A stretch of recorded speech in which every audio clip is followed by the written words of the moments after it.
Ok, j'espère que je vais y arriver cette fois parce que ça fait 4 fois que je nous la refais. Il y a toujours une interférence. Bon, alors salut à tous. Je m'apprête à vous refaire une guidance pour le mois de mai en me reliant à l'Akasha à travers l'intention, à l'Akasha collectif. Et puis, je vais brièvement, du coup, parce que j'ai beaucoup moins de temps maintenant, mais vous retranscrire les énergies que je capte et que j'ai captées à l'instant et que j'ai commencé à traduire dans d'autres vidéos que vous n'aurez pas. À savoir que j'espère être aussi objective et neutre, voilà, avec le même recul émotionnel que d'habitude, pardon, parce que le mois de mai, c'est le mois de mon anniversaire, donc c'est toujours un mois un peu particulier pour moi. Et donc voilà, j'espère que je saurai rester axée sur le collectif. Donc on y va tout de suite.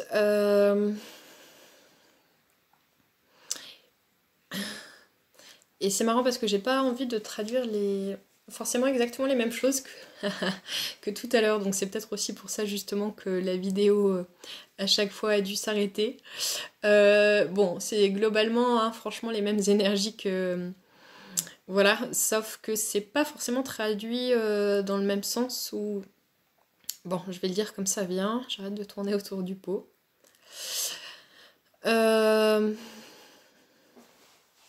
Bon, la lumière reprend davantage sa place, c'est comme ça que je le reçois et ressens. Oui, on voit que ces derniers mois, ça a été comme beaucoup plus confus, trouble, flou, avec plein d'énergie mélangée, et puis que là, ce mois-ci, mais déjà depuis la dernière pleine lune, il y a eu un changement par rapport à ça. Plus de légèreté, je sais pas, mais en tout cas beaucoup plus de lumière, ça c'est très perceptible, avec des énergies très christiques et très bouddhiques, qui descendent, qui descendent, qui descendent, qui descendent, et on voit qu'au fur et à mesure où elles descendent, elles s'imprègnent de plus en plus dans la matière. Et ça aussi, c'est presque, comment dire, pas perceptible matériellement, mais on pourrait presque comme toucher cette énergie tellement elle est dense, même si elle reste très fine, tellement d'énergie de lumière en ce moment qui descend que on pourrait presque la toucher. Et puis la présence aussi de Mère Marie, très... Comment dire, là aussi une présence très perceptible avec l'énergie qu'on lui connaît, c'est-à-dire la douceur, la bienveillance, tout ce que porte Marie, mais aussi, et ça il me demande vraiment de le traduire, c'est la fermeté qui la caractérise et qu'on oublie souvent. C'est-à-dire que, oui, Mère Marie, elle est vraiment à l'image d'une mère en même temps douce et en même temps ferme.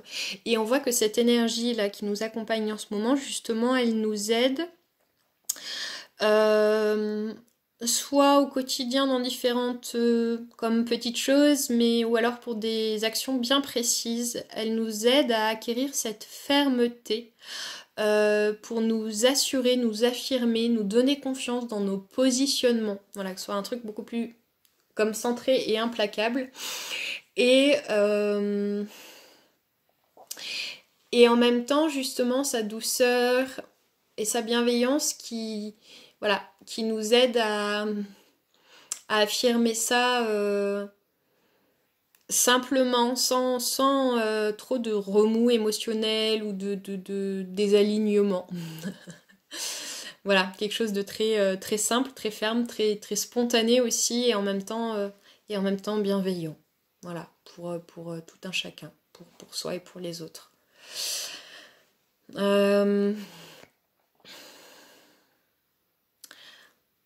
Il y a aussi quelque chose qui se présente d'important, c'est un peu comme la thématique centrale de cette guidance pour le mois de mai. C'est quelque chose, encore une fois, en rapport avec la lumière dont il parle. Savoir discerner la lumière à travers l'ombre ou derrière l'ombre, dans le sens où finalement c'est un peu Mère Marie toujours qui nous dit avec un air très complice et très provocateur que finalement est-ce que l'ombre existe réellement en fait? C'est un peu comme ça qu'elle pose la question. Sous-entendu,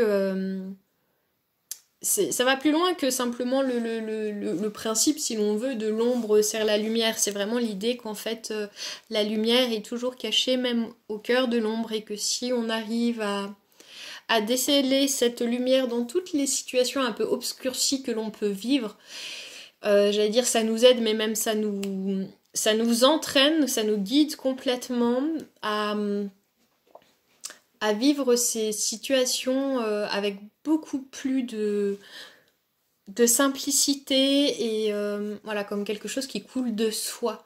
Ne pas rester focus sur la situation qui nous apparaît sombre au premier abord, même si ça peut être une réalité à un endroit.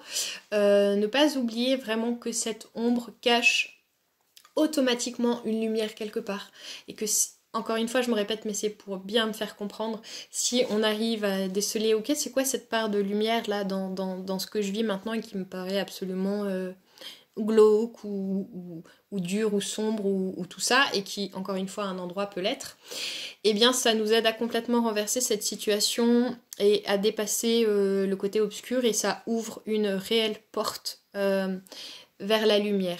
Et c'est le but, hein, très souvent, de ce qu'on vit quand ça nous paraît sombre et difficile. C'est vraiment, ils disent, une initiation sur voilà, le chemin de la conscience spirituelle, en tout cas de la conscience, de comprendre comment les choses fonctionnent réellement dans notre vie et que, au-delà du fait que l'ombre sert la lumière et que en ça, toute expérience vécue a un sens profond, c'est vraiment l'idée que finalement, même cette ombre, elle n'est ombre que sur un certain plan, en fait. Et donc si on arrive à voir la lumière au cœur de cette ombre, on passe dans le plan suivant qui est la lumière. Et d'ailleurs, on voit qu'en ce moment, là, pour ce mois de mai, mais même fin avril, peut-être déjà, il y a beaucoup de passage de plan à un plan supérieur chez beaucoup de personnes. Peut-être aussi parce qu'il y a eu, entre autres, cette intégration en eux. Voilà.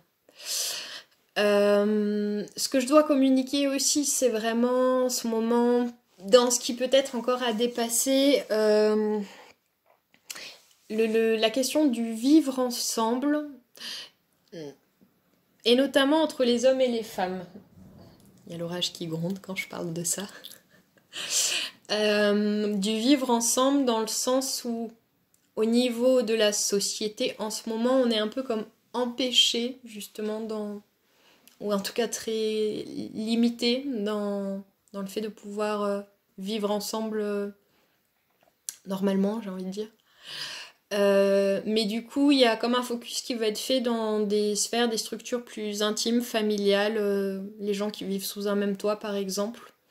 Peut-être que ça concerne, oui, clairement la famille en général, mais aussi on voit qu'il y a encore un focus supplémentaire qui va être fait dans les relations entre les hommes et les femmes. On voit qu'en ce moment, il y a comme une espèce de séparation qui est vachement marquée en fait. Comme s'il y avait ils disent, des vieilles rancœurs, des vieilles mémoires qui refont surface et qui ont simplement besoin d'être là aussi vues, mises en lumière pour être à nouveau libérées. Mais il y a quelque chose, ouais c'est ça. En fait ils disent aussi que par rapport à ces questions du vivre ensemble, peut-être aussi des hommes et des femmes, il y a un manque de dialogue cruel, c'est le mot que j'entends, dans le sens difficulté de dialoguer vraiment ouvertement avec le cœur et l'authenticité, l'ouverture, l'authenticité. Ouais, un manque de dialogue qu'il est important de réouvrir si l'on veut voir sa relation se pérenniser et s'assainir à un endroit. En même temps qu'il y a peut-être aussi des relations qui ont besoin de simplement se transformer, mais dans tous les cas, cette ouverture et cette notion de dialogue, elle est très importante là pour ces temps-ci.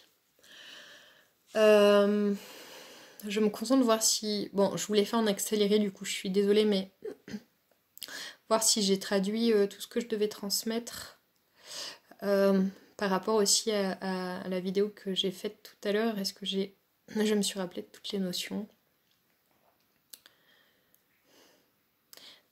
Oui, en fait, je crois que dans l'essentiel, tout est dit, même si ça reste, je vous l'accorde, de très grandes lignes.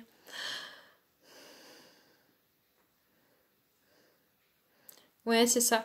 On voit en fait que beaucoup de personnes ont repris leur pouvoir, repris leur place. Du coup, la lumière revient davantage.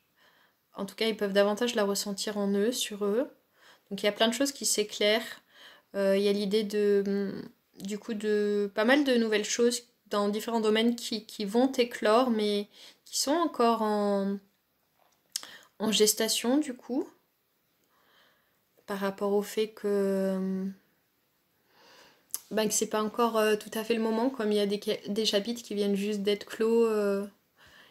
Il y a besoin d'un certain laps de temps encore avant que certains élans se concrétisent dans la matière, mais ça devrait pas être l'affaire de beaucoup de temps.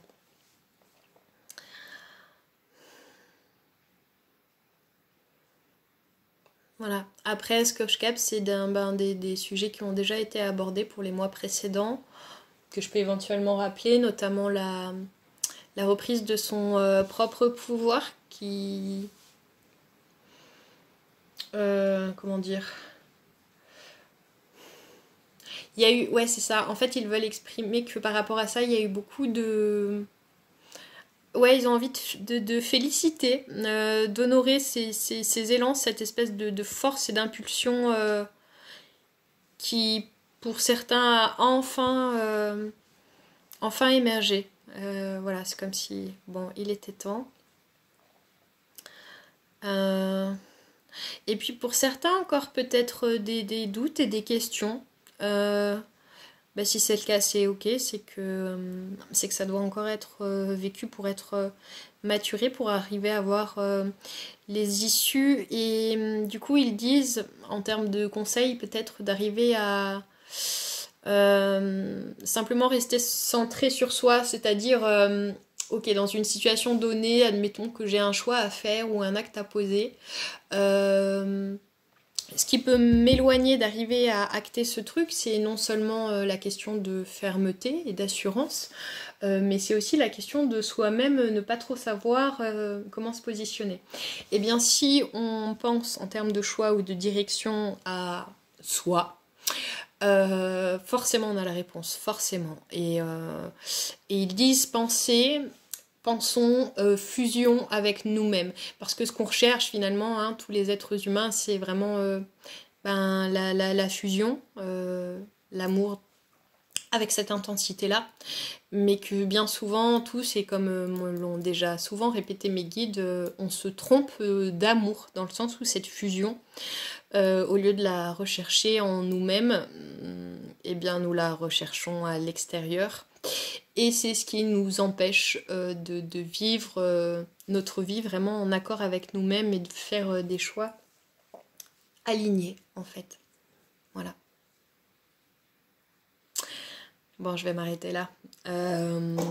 Comme d'habitude, je pense qu'il y a plein de choses encore qui pourraient être traduites, mais j'aime bien faire court. Voilà. Je vous embrasse, je me réserve pour une prochaine fois. À bientôt et joli mois de mai.